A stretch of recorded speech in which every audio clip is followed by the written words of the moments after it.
استعمار کے مقابلے میں کیسے کھڑا ہونا ہے، ظلم کے مقابلے میں کیسے کھڑا ہونا ہے، اپنے حق کے لیے آواز کیسے بلند کرنی ہے، مردہ معاشروں سوسائٹیوں کو زندہ کیسے کرنا ہے، یہ مکتب امام حسین کا درس تھا۔ اور اسی مکتب سے اثر لیتے ہوئے خمینی نے یہ ثابت کیا کہ واقعاً اگر انسان چاہے تو معاشرے میں اسلامی نظام کو پیدا کر سکتا ہے، اسلامی نظام کی جڑوں کو مضبوط کر سکتا ہے، جوانوں کے ذہنوں کو انقلابی بنا سکتا ہے۔ کتنی بھی تکلیفیں آ جائیں، کیا شعب ابی طالب میں تکلیفیں نہیں تھیں، کیا بھوک انہوں نے نہیں دیکھی، کیا افلاس انہوں نے نہیں دیکھی، جس بھی نہیں دیکھی، کیا واقعاً اس قوم نے شہید دیے، قربانیاں دی۔ اور آج عالم اسلام میں اگر عزت کے ساتھ کسی مسلمان کو دیکھا جاتا ہے وہ مکتب اہل بیت کے ماننے والوں کو دیکھا جاتا ہے۔ صلوات پڑھے محمد و آل محمد پر۔ فرما مجلس حسین مردہ فطرتوں کو زندہ کرنے کا نام ہے۔ یہ آپ جو گریہ کرتے ہیں یہ فطرت کی زندگی ہے۔ اگر ظلم کو دیکھوں اور آنکھوں میں آنسو نہ آئے میں مردہ ہوں۔ یہاں تو کوئی بندہ ڈرامہ بھی دیکھتا ہے، کوئی سیٹ سین آ جاتا ہے تو انسان کی آنکھوں سے آنسو آتا ہے۔ یہ فطرت کی زندہ ہونے کی نشانی ہے۔ اور امام حسین اس مہینے میں مردہ فطرتوں کو زندہ کرتے ہیں۔ غفلت کے پڑے غبار کو جو ہمارے دلوں پہ آ گیا ہے، امام حسین اپنے ذکر سے اسے زندہ کرتے ہیں۔ 1400 سال کا فاصلہ۔ اب سوال یہ ہے کہ امام حسین تو عطا پہ عطا کر رہے ہیں، ہم نے اس مقابلے میں امام حسین کو کیا دینا ہے؟ میرا وظیفہ، میری ریسپانسبلٹی امام حسین کے مقابلے میں کیا ہے؟ کیا صرف مجلس میں آنا، بیٹھنا اور چلے جانا؟ اور وہ سوسائٹی بولا جائے کہ مولانا یہ شیعہ سوسائٹی ہے، کیا اس سوسائٹی میں مجھے رنگ حسین نظر آتا ہے کہ نہیں؟ رنگ سے مراد کارا کپڑا نہیں ہے، یہ بلیک ڈریس جو آپ نے پہنا ہوا یہ نہیں ہے۔ رنگ سے مراد وہ رنگ کے کردار حسین، رنگ سے مراد وہ جذابیت، اتنا شیعہ اٹریکٹیو ہونا چاہیے کہ ہر بندہ آپ کی طرف کھینچے۔ ایک ملاقات جناب زہیر کی ہے امام حسین سے، اس ملاقات میں بدل گیا۔ چند گھنٹوں کی ملاقات امام حسین کی جناب حر سے، اس ملاقات میں بدل گیا۔ ان کے گھروں میں اگر کوئی غلام بھی ہوتا تھا تو یا فضہ بن کے نکلتی تھی کوئی کنیز، یا قمبر بن کے باہر ابھرتے تھے۔ آج سوال یہ ہے کہ میں اتنا اٹریکٹیو ہوں، میرے اندر اتنی جذابیت اور جاذبیت بطور کل تو ہے، لوگ تعریف کرتے ہیں، جو آپ کو نہیں مانتے وہ بھی کرتے ہیں، وہ کردار کلی ہے۔ لیکن جو کردار انفرادی ہے، انفرادی طور پر جب کردار بنتے ہیں تو پھر سوسائٹی اس اعلیٰ مقام پہ آ جاتی ہے کہ لوگ اس سوسائٹی کو فالو کرنا شروع کرتے ہیں۔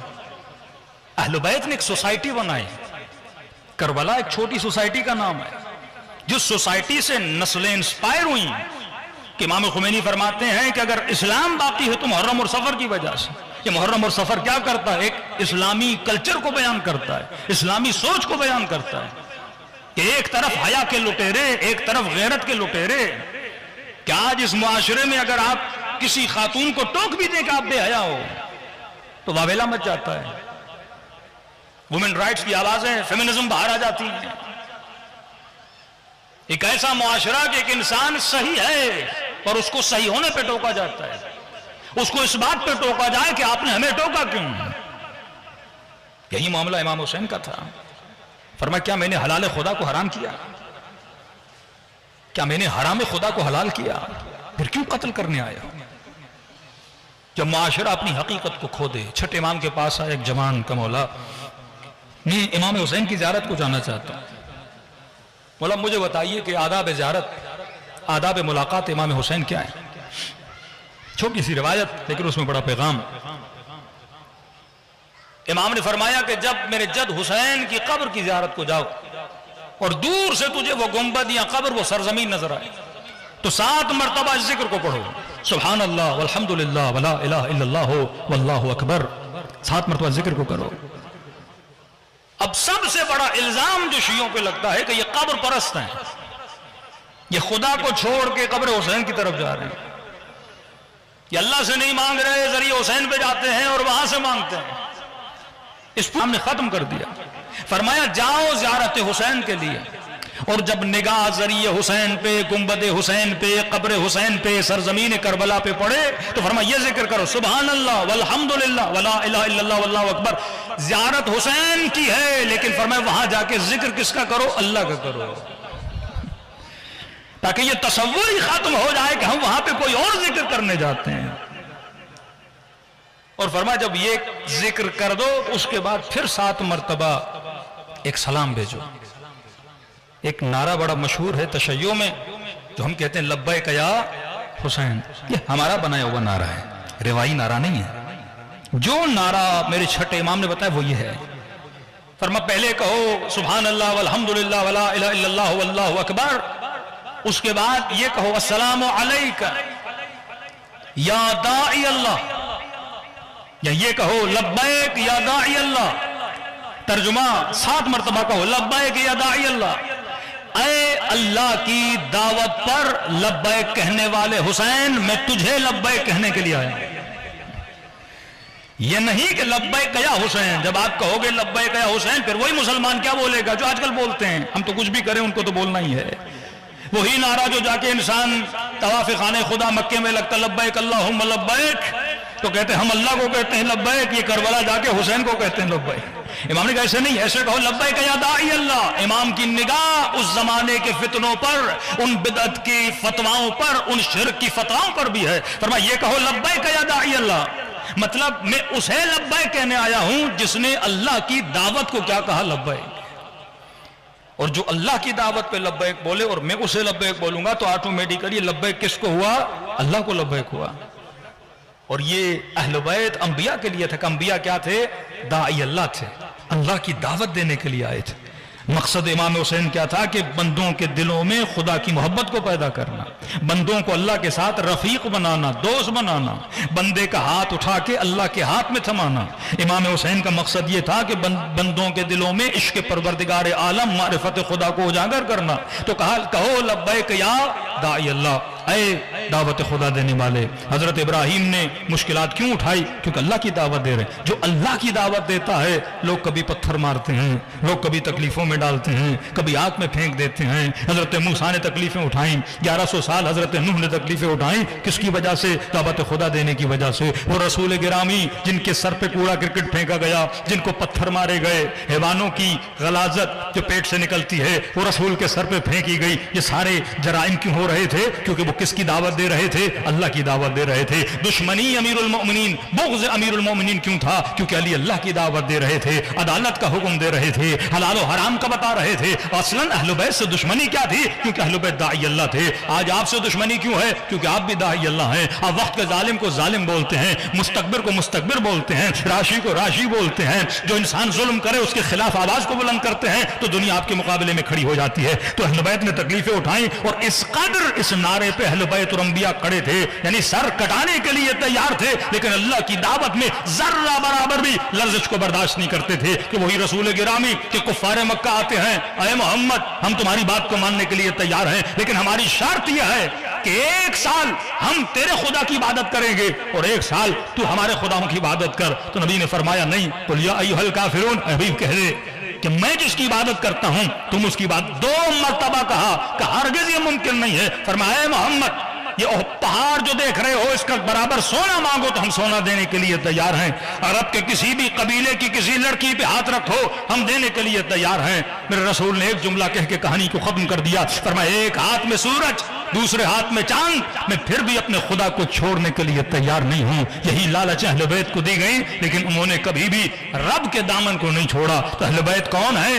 داعی اللہ ہیں، اللہ کی دعوت پہ لبیک کہنے والے. کبھی شب ہجرت بستر موت پہ لبیک کہنے رہے ہیں، کبھی روز عاشور امام حسین یہ نعرہ بلند کر رہے ہیں کہ رضن برضا و تسلیما لامر لا معبود سواک. اے خدا حسین کے علاوہ، تیرے علاوہ حسین کا کوئی رب نہیں ہے، کوئی معبود نہیں ہے، ہم تیری رضا پہ راضی ہیں. اب چھٹے امام کا پیارا جملہ فرمائیے 7 مرتبہ کہو سبحان اللہ والحمدللہ ولا الہ الا اللہ واللہ اکبر. پھر 7 مرتبہ کہو لبیک یا داعی اللہ، لبیک یا داعی اللہ. مولا آپ نے اللہ کی دعوت پہ لبیک کہا، میں آپ کی دعوت پہ لبیک کہہ رہا ہوں. اب یہاں پہ امام نے اور جملہ کہا، کہنے لگا مولا حسین تو کربلا میں تھے 1400 سال پہلے، میں نے کب ان کی آواز پہ لبیک کہا؟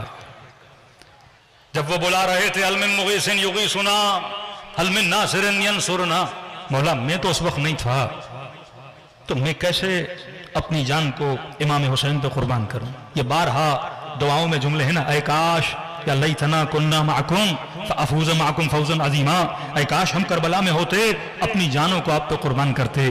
یہاں پہ امام نے فرمایا جب جاؤ، یہ دعا کے جملے ہیں، فرمایا یہ کہو لبیک یا داعی اللہ ان کان لم یحبک ان کان لم یجبک بدنی، مولا اگر اس وقت آپ نے آواز دی لیکن میرے بدن نے آپ کو جواب نہیں دیا، عند استغاثتک ولسانی عند استجابک، مولا جب آپ نے بلایا میری زبان نے آپ کو لبیک کی صدا پہ صدا نہیں دی، میرے ہاتھوں نے آپ کو جواب نہیں دیا، میرے کانوں نے آپ کو جواب نہیں دیا، لیکن فرماتے اب بولو مولا، اب میں آیا ہوں اپنی زبان سے آپ کی مدد کرنے کے لیے، اپنی آنکھوں سے آپ کی مدد کرنے کے لیے، اپنے ہاتھوں سے آپ کی مدد کرنے کے لیے، مولا و نفسی اپنے نفس کے ذریعے سے آپ کی مدد کرنے کے لیے، و رأیی اپنے عقیدے کے ذریعے سے آپ کی مدد کرنے کے لیے۔ اب یہاں سے پوچھنے والا پریشان ہوا، مولا آج آنکھوں سے مولا حسین کی مدد کیسے کروں، آج کانوں سے، اس زمانے میں آپ نے بلایا پر میرے کان نہیں سن پائے، اس زمانے میں آپ نے بلایا پر میری آنکھوں نے نہیں دیکھا، اس زمانے میں آپ نے بلایا پر میرے ہاتھ آپ کی مدد کے لیے نہیں بڑھے کیونکہ میرا وجود نہیں تھا، لیکن مولا آج آنکھوں سے آپ کی مدد کرنے کے لیے تیار، آج ہاتھوں سے آپ کی مدد کرنے کے لیے تیار ہوں، آج اپنے نفس کے ذریعے سے آپ کی مدد کرنے کے لیے تیار ہوں۔ کہ کیسے کروں؟ آج اپنے قلب کے ذریعے سے آپ کی مدد کرنے کے لیے تیار ہوں، کیسے کروں؟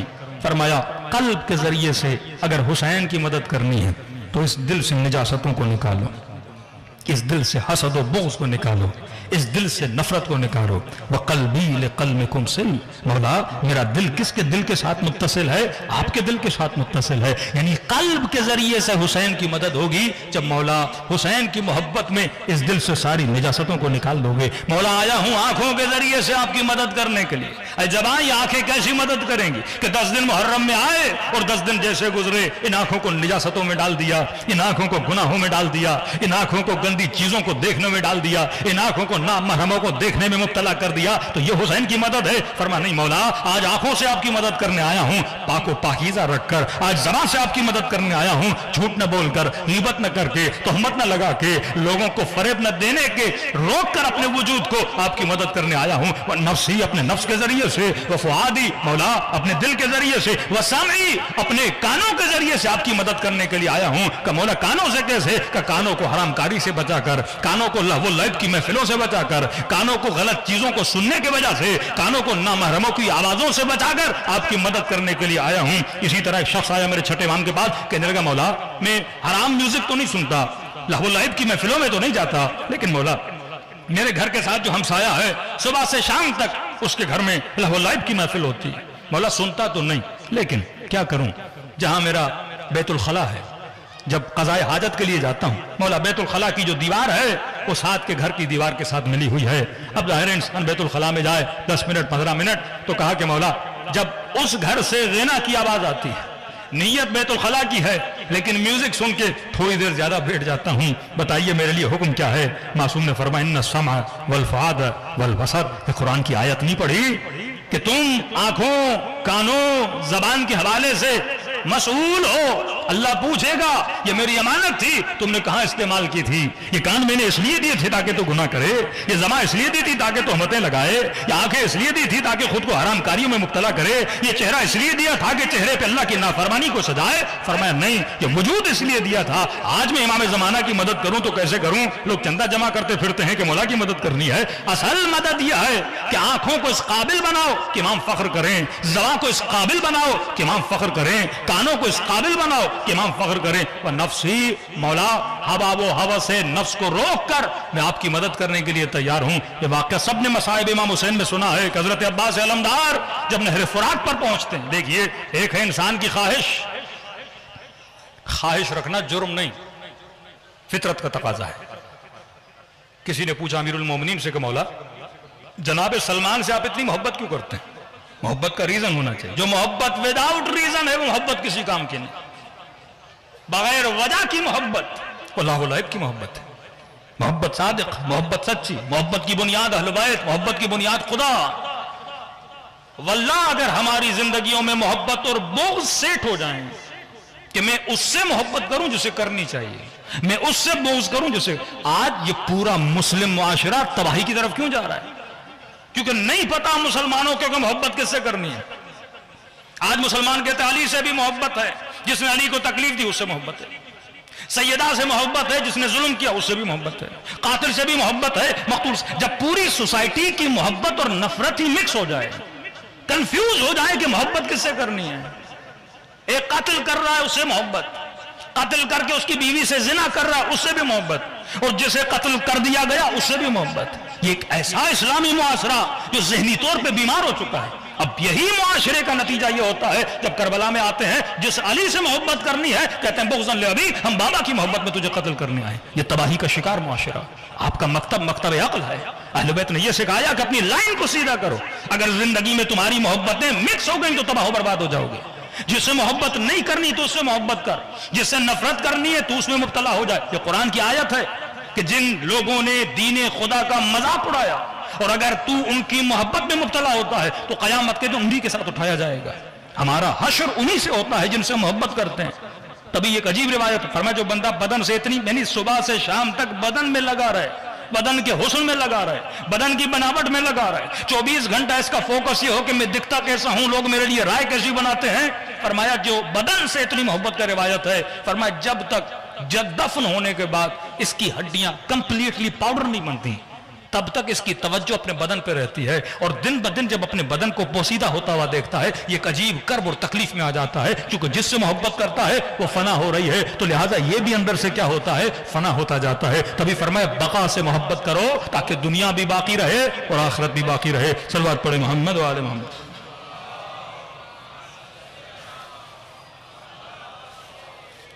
پوچھا مولا سلمان سے اتنی محبت کیوں کرتے ہیں؟ میں نے کہا خواہش رکھنا گناہ نہیں، خواہش ایک فطری تقاضا ہے، انسان اظہار خواہش کر سکتا ہے۔ مثلا آپ نے روزہ رکھا، دوپہر کو بھوک لگی، کوئی کھانا دیکھا، پانی کا گلاس دیکھا، اندر خواہش پیدا ہوئی میں پانی پیوں، خواہش پیدا ہوئی کہ میں کھانا کھاؤں۔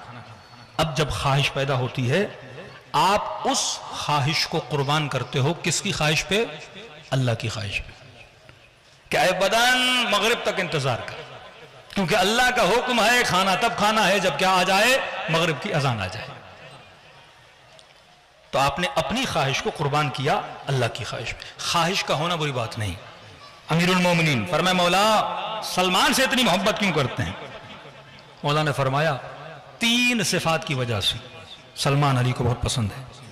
مولا کون سی صفت؟ فرمایا پہلی صفت کہ سلمان جب بھی کسی چیز کی خواہش کرتا ہے، جب بھی کوئی کام کرنا چاہتا ہے، سب سے پہلے یہ دیکھتا ہے کہ علی کی خواہش کیا ہے، علی کی مرضی کیا ہے۔ میرا دل ہے کچھ کروں، کچھ لوں، کچھ پہنوں، کہیں گھوموں، کسی سے تعلق بناؤں، کسی سے رشتہ بناؤں، کسی سے دوستی کروں، کہ سب سے پہلے سلمان یہ دیکھتا ہے کہ علی کی خواہش کیا ہے، اور فرمایا اپنی خواہش پر علی کی خواہش کو مقدم کرتا ہے۔ ایک تو اس لیے سلمان بہت پسند ہے۔ دوسرا فرمایا جس طرح علی کو فقراء بہت پسند ہیں، مولا امیروں کی محفلوں میں، مشہور لوگوں کی محفلوں میں، سیلفیوں والوں کی محفلوں میں اتنا نہیں بیٹھتے تھے، ان کی محفلوں میں جو فقیر ہوتے تھے، جو غریب ہوتے تھے، جن کے ساتھ کوئی بیٹھنے کو تیار نہیں، فرمایا سلمان کو فقیروں کے ساتھ بیٹھنا بڑا پسند ہے، اس لیے پسند ہے۔ تیسری صفت سلمان علماء کی محفل میں بیٹھنا پسند کرتا ہے۔ تو مولا نے خلاصہ بتایا کہ اگر سلمان بنا تو 3 صفات کی وجہ سے سلمان بنا۔ ایک اپنی خواہش کو قربان کیا، دوسرا فقراء کے ساتھ بیٹھا، تیسرا سلمان نے علماء کی محفل میں بیٹھنا پسند کیا۔ اب یہی واقعہ حضرت عباس علمدار صلوات پڑھے محمد و آل محمد۔ حضرت عباس کے کچھ شعر ہیں، وہ شعر اکثر علماء مصاحب میں بھی پڑھتے ہیں۔ فرماتے ہیں جب غازی عباس نہر فرات پہ پہنچے اور پانی پینا چاہا تو جیسے ہاتھ پانی میں گیا۔ اب تصور کریں ایک آدمی اتنا پیاسا، 3 دن کی پیاس، شدت کی گرمی، اور نہر فرات کا ٹھنڈا پانی، اس میں ہاتھ گیا، اندر سے جو نفس ہے اس نے خواہش کی، کیونکہ بدن ہر انسان کے پاس بدن خواہش کر سکتا ہے، خواہش کی پانی پینے کی۔ اس وقت غازی عباس نے شعر پڑھا، یا نفس اے نفس تجھے پتا بھی ہے کہ میرا حسین پیاسا ہے، کہ کیسے پانی پیوں، جبکہ مجھے پتا ہے کہ میرا حسین شدت پیاس کی وجہ سے اس دنیا سے جانے والا ہے اور میں پانی پیوں، ورنہ میرا یقین اس کی مجھے اجازت دیتا ہے، نہ میرا دین مجھے اس چیز کی اجازت دیتا ہے کہ میں فرزند رسول کو چھوڑ دوں۔ اور اس ٹھنڈے پانی کو حضرت عباس نے وہیں کیا کر دیا، چھوڑ دیا۔ جو اپنی خواہش کو حسین کی خواہش پہ قربان کرے اسے عباس کہتے ہیں۔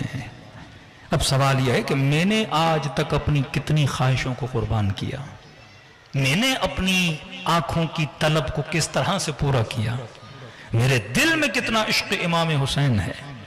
واللہ اگر ہم اپنی زندگی کا میزان سیٹ کریں اہل بیت کے ساتھ، جس طرح آپ ٹیمپریچر سیٹ کرتے ہو، مختلف چیزیں کمپیئر کر کے سیٹ کرتے ہو، اسی طرح اپنی محبتوں کو سیٹ کرو۔ انی ظلم لمن سالمکم وحرب لمن حاربکم، مولا میں ہر اس سے محبت کرتا ہوں جو آپ سے کرے، میں ہر اس نفرت کرتا ہوں جو آپ سے کرے۔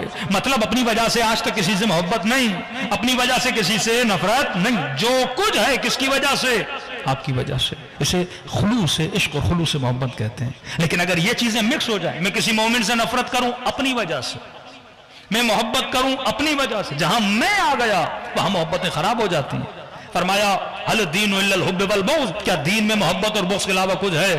وقت کیونکہ کم ہے، کل سے کوشش کریں، اگر 11:30 بجے آپ لوگ آئیں گے، آگے IRC جانا ہوتا ہے، ظاہر وہاں بھی لوگ انتظار کرتے ہیں، کسی کا حق غصب نہیں ہونا چاہیے۔ صلوات پڑھیں محمد و آل محمد پر۔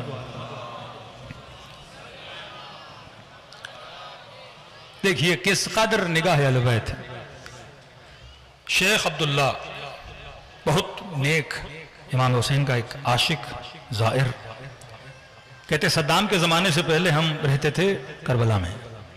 آپ نے دیکھا ہوگا آج بھی جب آپ نجف جاتے ہیں تو 80% جن علماء کی قبور ہیں، آیات عظام مراجع کی قبور آپ دیکھیں گے وہ اکثر ایرانی ہیں، کیونکہ صدام کے زمانے میں ایک طرف دشمن سد باب کر رہا ہے علم کا، صدام کے آنے کے بعد تقریباً سمجھیں حوزے کی ایکٹیویٹی کو زیرو کر دیا گیا،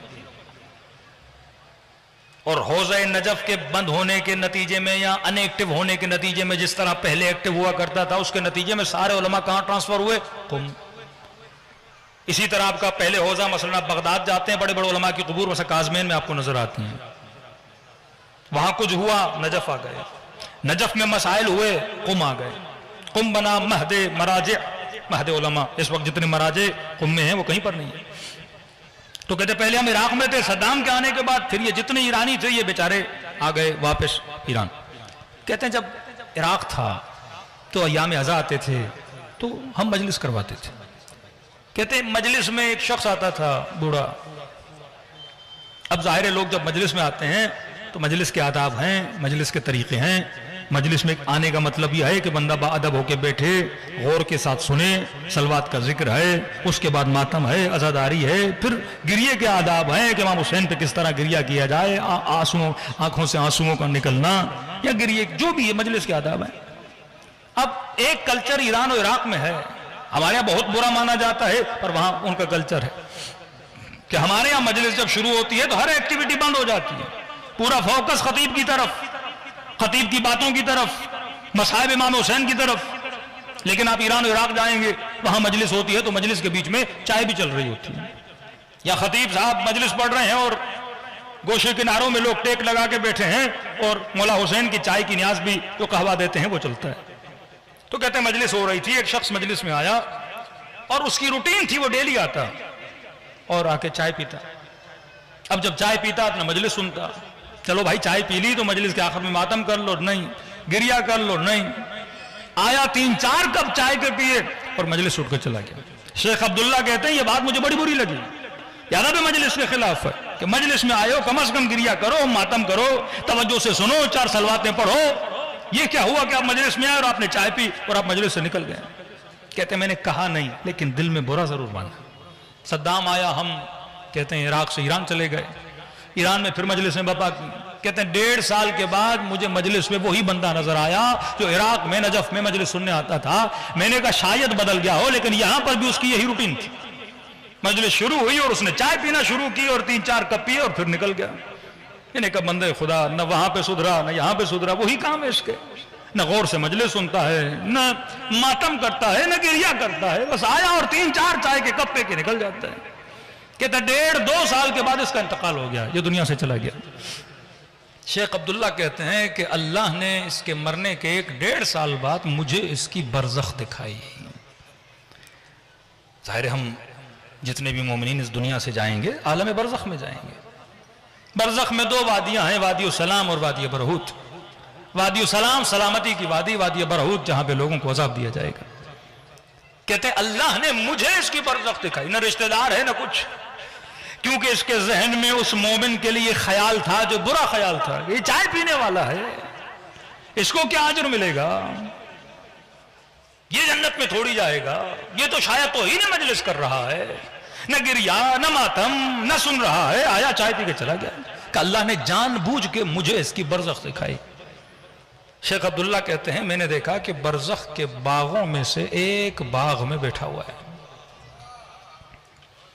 پریشان ہوا۔ میں نے کہا بوڑھے کس نے دیا یہ باغ؟ کہتا جب مرا تو حسین لینے کے لیے آئے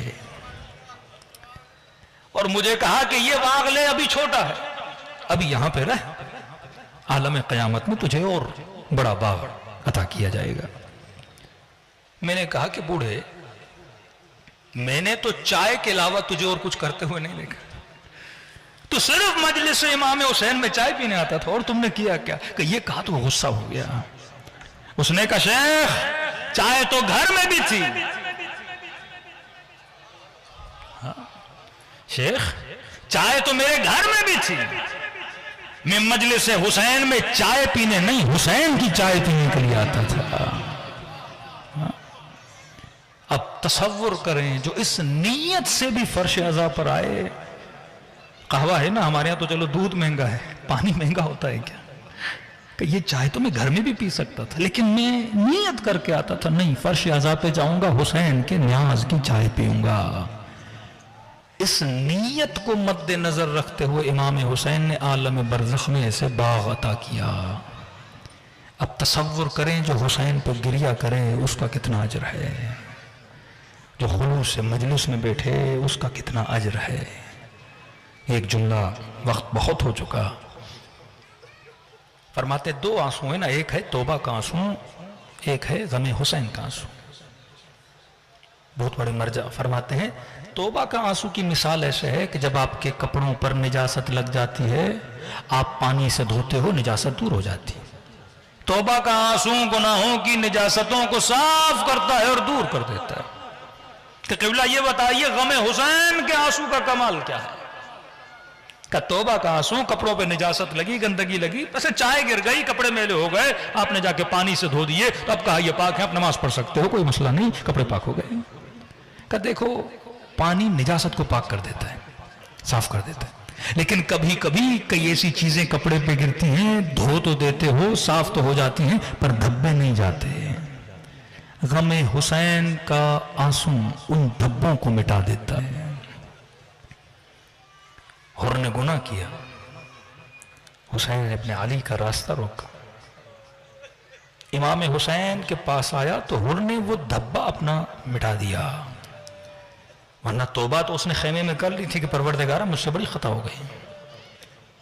اور جب دھبا مٹوانے کے لیے آیا، یہ تربیتی نکتہ ہے، کل تفصیل میں جاؤں گا، کسی بندے نے لشکر امام حسین سے حر کو ٹوکا نہیں کہ حر تیری وجہ سے سکینہ پیاسی ہے، حر تیری وجہ سے ہم یہاں رکے ہوئے ہیں، کہ قطعاً پتہ چلا حر آ رہا، امام حسین نے کہا علی اکبر میرا مہمان آ رہا ہے، استقبال کے لیے کھڑا ہو جا، عباس میرا مہمان آ رہا ہے۔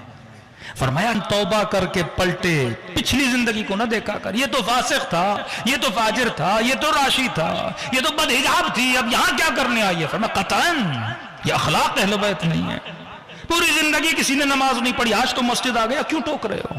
پوری زندگی حج نہیں کیا، عمرہ نہیں کیا، آج آیا ہے نا، پوری زندگی مجلس میں نہیں، آج تو آیا ہے نا۔ یہ کردار امام حسین سینہ کھول کے سینے سے لگا رہے ہیں۔ وہ شرمندہ ہے، حسین اپنے ہاتھوں سے اس کی رسیاں کھول رہے ہیں، حسین اپنے ہاتھوں سے اس کی پٹیاں کھول رہے ہیں کہ کہیں اسے شرمندگی نہ ہو۔ فوراً کہا بھیا حر میرے سینے سے لگ جا، کہ تو مہمان ہے تو بیٹھ۔ یہ اخلاق امام حسین، یہ وہ اخلاق ہے جو لوگوں کو اٹریکٹ کرتا ہے۔ کتنا بھی بڑا خطا کار تھا، آیا معافی دی، اس کو اپنا بنا دیا۔ ایسے ایسے لوگ تاریخ میں ملتے ہیں، ہم ہوتے تو ہم ان کو اپنے آپ سے دور کر دیتے، لیکن امام حسین نے اپنے کردار سے، اہل بیت نے اپنے کردار سے ان کو نزدیک کر دیا۔ سید ابن طاووس فرماتے ہیں زمین کربلا کو امام حسین نے خود خریدا، خریدنے کے بعد ان کو واپس کیا، شرط یہ رکھی کہ جب میرے زائر آئیں 3 دن ان کی خدمت کر لینا۔ کتنی دور اندیش فکر ہے امام حسین کی کہ اس زمانے میں آج کے زائر کا سوچ رہے ہیں۔ یہ پلاننگ آف اہل البیت ہے۔ مقدس اردبیلی اتنے با ادب عالم دین فرماتے ہیں جب اس 4 فرسخ کی حدود میں داخل ہوتے تھے اپنی جوتیاں اتار دیتے تھے، پیدل جاتے تھے امام حسین کی زیارت کو۔ زندگی میں کبھی مقدس اردبیلی کربلا میں سوئے نہیں، 3 دن سے زیادہ رکے نہیں، کہ اتنا نہ رکو کہ حسین کی زیارت عادت بن جائے، وہ طلب، وہ تشنگی ختم ہو جائے۔ کسی نے کہا مقدس رات کو سوتے کیوں نہیں کربلا میں؟ کہ ایک رات سویا تھا، جیسے آنکھ لگی تو مجھے زینب کے فریادوں کی آوازیں آئیں، کہ اس رات کے بعد میں کربلا میں کبھی سو نہیں پایا۔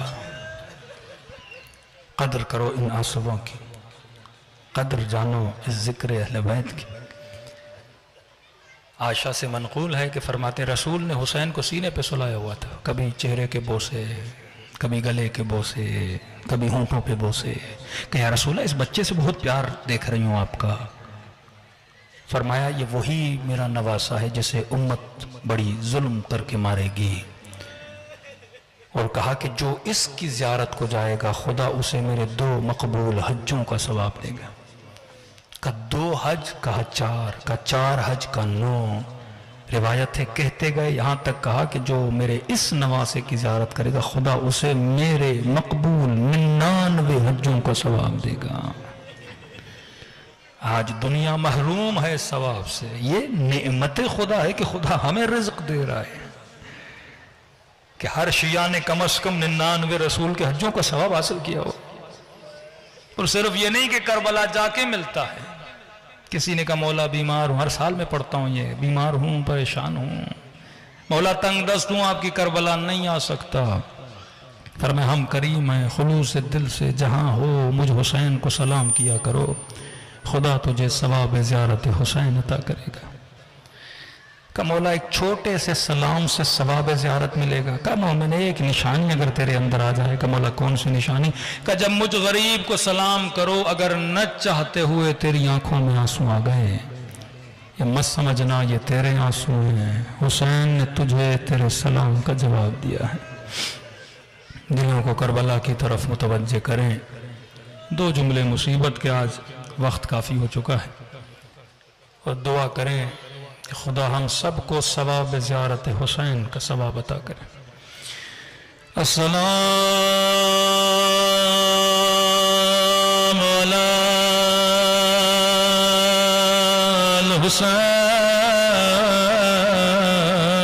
الحسین وعلی علی ابن الحسین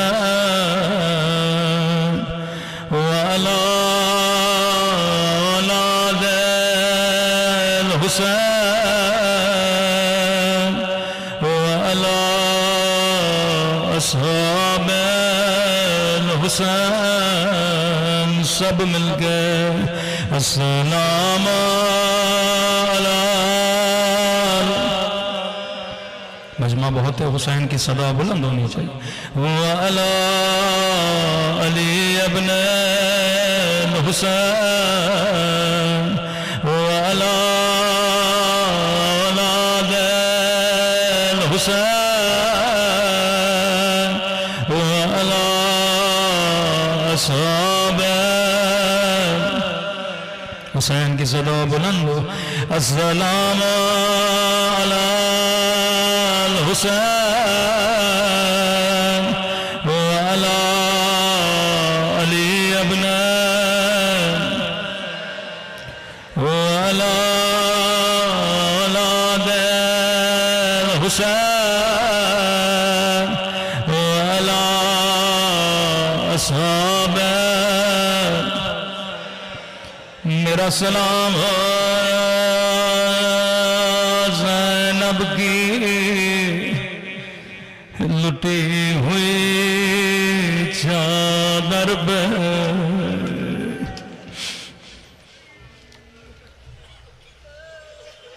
میرا سلام ہو رسیوں میں بندھی ہوئی کلائیوں پہ میرا سلام ہو ان ننھے سے زخمی کانوں پہ جنوں سے در اتار گئے تھے میرا سلام ان ننھے سے رخساروں پہ جن کا رنگ تماچوں نے بدل دیا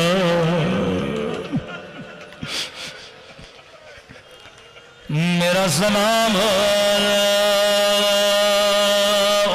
خشک ہونٹوں پہ جنہیں ظالم چھڑی مار رہا تھا آج پہلی محرم کی رات پر دل ایسے غمگین جیسے شہادت حسین عرض کی کیونکہ آج کے دن فرزند زہرا غمگین فرماتے مومن تو سن کے روتا ہے لیکن میں نے اپنی آنکھوں سے دیکھا ظالم میری سکینہ کو تماچے مار رہا تھا میں نے اپنی آنکھوں سے دیکھا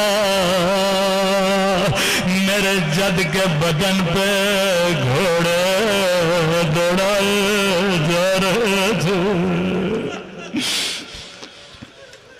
تصور کریں آج امام زمانہ کون سی دعا کر رہے ہوں گے وہی دعا جو ہم کرتے ہیں شاجد کہہ رہے ہو میرے اللہ کب میرا ظہور ہوگا کب میں اس ظالم سے بدلہ لوں گا جس نے میری دادی کی پسلیاں توڑی کب میں اس ظالم سے بدلہ لوں گا جس نے میرے علی کے ہاتھوں میں رسیاں باندھی کب میرا ظہور ہوگا کب میں اس ظالم سے بدلہ لوں گا جس نے میرے حسن کے بدن پہ تیر برسائے کچھ جملے اور زحمت کو تمام کروں ہر برائی کی ابتدا ہوتی ہے ہر ظلم کی ابتدا ہوتی ہے میں ہمیشہ کہتا ہوں مجھے خدا کی قسم ہے اگر مدینے میں آگ نہ لگتی کبھی کربلا کے خیموں کو آگ نہ لگتی اگر مدینے میں پسلیاں نہ توڑی جاتی کبھی کربلا میں قاسم کی دائیں طرف کی پسلیاں بائیں طرف نہ چلے جاتے ابتدا مدینہ انتہانوں پہ گھوڑے دوڑو جلائی سارے گھوڑے دوڑا کے جب واپس آیا کہنے لگا ابن سعد جب میں حسین کے بدن پہ گھوڑا دوڑا رہا تھا پسلیاں ٹوٹنے کی آوازیں سنی اگر مدینے میں زہرا کی پسلیاں نہ توڑے جاتے کبھی کربلا میں حسین کا بدن ارے وہ حال ہوا کہ بہن کہنے لگی انت خیب ابن امی کیا تو میرا حسین ہے اگر مدینے میں آگ نہ لگتی کبھی خیموں کو آگ نہ لگائی جاتی، اگر مدینے میں پسلیاں نہ ٹوٹتی کبھی کربلا میں پسلیاں نہ ٹوٹتی، اگر مدینے میں علی کے ہاتھوں میں رسیاں نہ باندھی جاتی کبھی کوفے کی بازار میں او زینب کے ہاتھوں میں رسیاں نہ ہوتی، اگر مدینے میں زہرا کو دربار میں نہ بلایا جاتا او کبھی شرابی کے دربار میں علی کی بیٹی کو نہ بلایا جاتا۔ الا لعنت اللہ علی القوم الظالمین۔ پروردگارا اہل بیت کے صدقے میں مومنین کے جان مال ناموس اور عزت کی حفاظت فرما، ذکر کو اپنی بارگاہ میں قبول فرما۔ ربنا تقبل منا انك انت السميع